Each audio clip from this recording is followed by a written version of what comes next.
Plus de 40 ans après sa création, Marne-la-Vallée compte parmi les territoires les plus dynamiques du Grand Paris. Cet acteur majeur du développement de l'Est francilien poursuit sa croissance en répondant aux grands enjeux qui font les villes durables et européennes du XXIe siècle.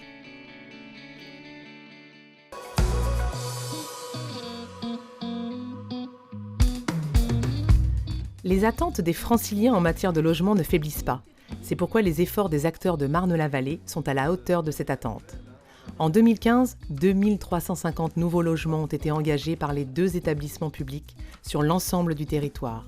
La grande diversité des produits offre de véritables parcours résidentiels et tous sont exemplaires en termes de performance énergétique, de qualité architecturale et de modalités d'usage. On est à Champs-sur-Marne, dans le secteur des Pas-Marne, qui est un vaste territoire dans lequel, bien évidemment, il y a un cluster de la recherche. On est donc dans un quartier qui est résidentialisé, avec une opération mixte qui comprend à la fois du logement social, du logement intermédiaire et du logement à l'accession. Cette opération était attendue par les gens du quartier, puisque les 65 logements vendus à la découpe ont été acquis pour la plupart en résidence principale. Cette production résidentielle s'accompagne d'activités économiques afin de maintenir l'équilibre habitat-emploi. L'année 2015 a connu une fois encore un rythme soutenu d'implantation. En 2015, Marne-la-Vallée conforte son rôle de leader et sa position de leader sur le marché des activités en totalisant environ 10% de la demande placée annuelle de la région francilienne, ce qui est considérable. Aujourd'hui, les 2 établissements publics, EPA-Marne et EPA-France, sont tout à fait en capacité d'accueillir tout type d'entreprise sur des fonciers allant de 4000 m² à environ 5 hectares sur l'ensemble des zones d'activité du territoire. Ces parcs PME-PMI qui permettent d'accompagner les entreprises et ainsi de les accompagner sur le parcours résidentiel se sont développés avec des partenaires historiques pour la plupart du territoire de Marne-la-Vallée qui témoignent ainsi de leur confiance et de leur attachement au territoire. Les 2 établissements aujourd'hui ont engagé au cours de l'année plusieurs produits hôteliers, 35 000 m² de bureaux et environ 18 hectares d'activité. Ces résultats permettent de conforter Marne-la-Vallée comme le pôle structurant de l'Est parisien et comme une véritable destination économique métropolitaine.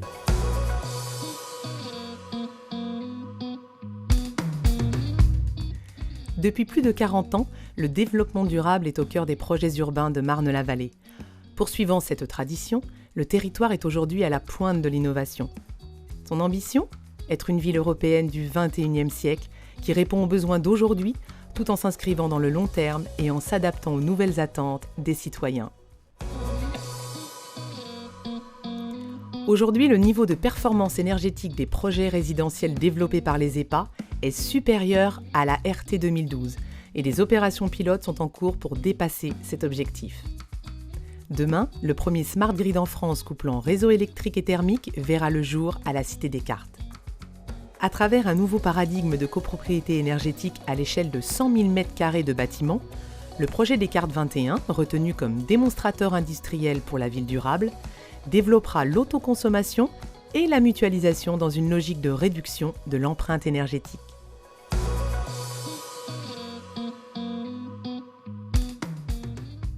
Sur Marne-la-Vallée, la production de 1800 logements par an permet d'expérimenter et d'intégrer une part d'éco-construction et d'éco-matériaux. Je pense notamment à l'opération des lodges sur Chanteloup-en-Brie, qui a permis d'intégrer le bois et le chanvre principalement. Demain, grâce au partenariat avec le FCBA, l'établissement public souhaite consolider la filière bois en Seine-et-Marne à l'échelle de Marne-la-Vallée. Alors le développement de la filière bois à terme permettra de réduire l'impact carbone et de baisser les coûts de construction. L'établissement public se donne pour ambition à l'horizon 2017 de développer un tiers de sa production de logements en intégrant le bois comme matériau de construction.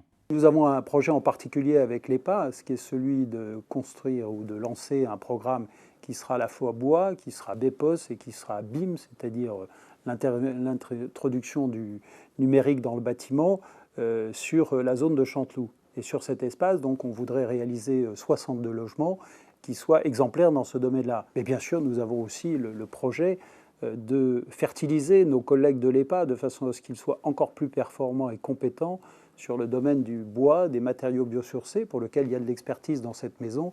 Et nos collègues de l'EPA seront certainement d'excellents relais pour la diffusion de ces informations et de ces technologies. Aujourd'hui, les dérèglements climatiques avec leurs pics de chaleur et les phénomènes extrêmes ont de plus en plus d'impact sur la résilience des formes urbaines. Demain, la chambre climatique Sense City, en cours de déploiement à la Cité Descartes, permettra à la ville de s'autodiagnostiquer grâce à des capteurs dont les relevés contribueront à mieux répondre aux enjeux de la COP21. Marne-la-Vallée et la Cité Descartes, c'est le pôle ville durable et effectivement, c'est le but de Sense City, donc on est au bon endroit.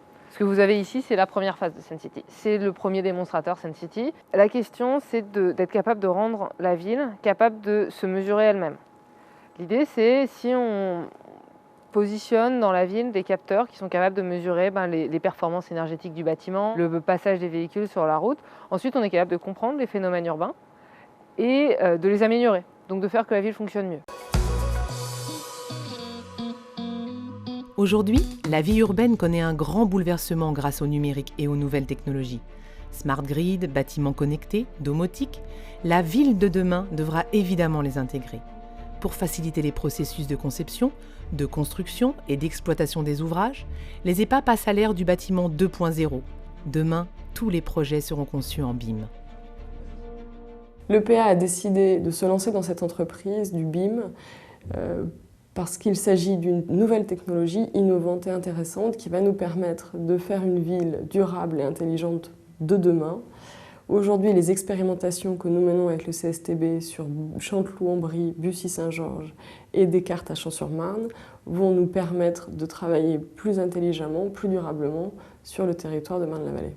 Ce qu'on sait, c'est que grâce à ces méthodes de BIM réfléchies et intelligentes, on arrivera à réduire le temps imparti à des études, optimiser la question du chantier grâce à un risque minime sur les opérations et une prise en compte de la gestion et de l'exploitation et de la maintenance très en amont, ce qui permettrait aussi d'en réduire les coûts. Aujourd'hui, la ville doit faire société, à l'échelle globale comme à celle du quartier. C'est pourquoi elle doit être conçue dans une vision partagée et concertée. En 2015, l'EPA a engagé des processus de dialogue afin de mobiliser des savoirs de différentes natures, dont ceux des usagers, dans des actions de concertation autour de la création de nouvelles ZAC, de la restructuration des pôles gares de Chécy et de Bussy-Saint-Georges, ou encore en sollicitant la créativité de jeunes architectes urbanistes autour d'un site à l'interface des communes de Lognes et de Noisiel, dans le cadre du concours Europan. Demain, des processus de coélaboration des projets seront déployés sur le territoire, à l'exemple de la démarche innovante entreprise autour de la réalisation du parc urbain de Céris et retenue dans le cadre de l'appel à projet Écocité 2. Le parc, c'est un sujet d'émerveillement qui suscite facilement l'adhésion et l'intérêt de tous. Et c'est pour ça qu'on a choisi ce type d'espace pour faire une concertation un peu remarquable, innovante. Et cette concertation numérique, elle est constituée de deux outils principaux. Un site internet dédié au projet, parcdeceris.fr, qui permet d'informer les habitants sur le projet, son calendrier, les acteurs, etc. Et puis une application numérique qui vise à connaître la vie, les attentes, les besoins des habitants, des futurs usagers de ce parc.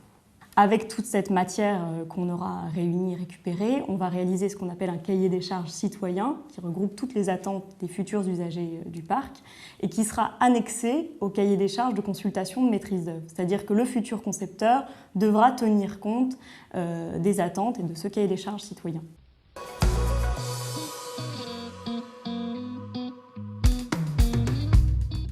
L'ensemble de ces enjeux est pris en compte dans les grandes opérations d'aménagement en cours. Ainsi, Marne Europe, dont la ZAC a été créée en 2015 et dont la maîtrise d'œuvre urbaine a été confiée à l'atelier Ruel, offrira une expérience urbaine forte à travers une architecture singulière, loin des gabarits prédéfinis et à travers des espaces publics aimables aux piétons, qu'ils soient habitants, salariés ou simplement de passage. Le projet urbain, social, économique et scientifique de la Cité Descartes s'est vu considérablement renforcé en 2015 avec la livraison de la résidence Panorama par ICAD, l'inauguration du siège social du FCBA et de l'École d'urbanisme de Paris, la contractualisation avec les nouveaux constructeurs d'un nouvel immeuble de bureaux, l'inauguration du Fab Lab, la première pierre de la Casd'En et de la Maison de l'entreprise innovante, ou encore la signature de l'immeuble mixte à Ossature-Bois, le plus haut de France avec Vinci Construction. La Cité Descartes, c'est une cité neuve, vivante, universitaire, qui pour nous est une sensibilité particulière, évidemment. Et donc, nous avons saisi l'opportunité de la création de la gare Noisy-Champs du Grand Paris, avec des terrains disponibles à proximité immédiate, pour pouvoir nous installer à proximité vraiment en face de la gare, et donc de disposer des moyens de communication les plus rapides avec Paris et avec l'ensemble de la région parisienne d'autre part. De son côté, le centre urbain du Val d'Europe poursuit sa croissance dans le cadre de la nouvelle phase d'aménagement, dite phase 4, en partenariat avec Eurodisney. Logement, extension du centre commercial du Val d'Europe, livraison de la première tranche d'Auchan, immeuble de bureaux Le Plaza, hôtel, aménagement paysager et espace public sont autant de nouveaux développements qui font de Val d'Europe un véritable pôle de vie, attractif et de qualité. Le programme Village Nature y contribue largement et les travaux se sont poursuivis en 2015 dans la perspective d'une ouverture en 2017.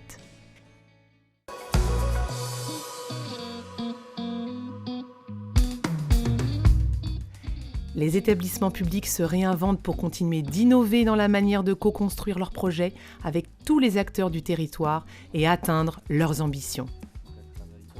Mais l'innovation n'est pas que technologique. Elle passe aussi par une nouvelle façon d'intervenir auprès des collectivités et par l'acquisition de nouvelles compétences qui permettront aux EHPAD de travailler en dehors de leur périmètre, que ce soit aujourd'hui sur la commune de Montry ou demain sur de nouveaux territoires, notamment sur la VDO et peut-être sur Chelles, ou encore de développer de nouveaux modes d'intervention. EPAMarne a ainsi signé son premier traité de concession d'aménagement sur la commune de Torcy pour intervenir sur la ZAC des Coteaux.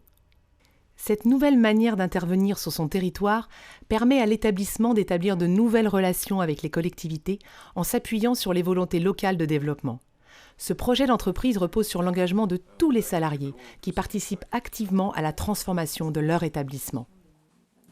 Depuis un petit peu plus de 40 ans, l'établissement public a mis au service du territoire son expertise, ses connaissances, ses analyses assez fines de ce qui constitue aujourd'hui ce territoire et qui a permis son aménagement.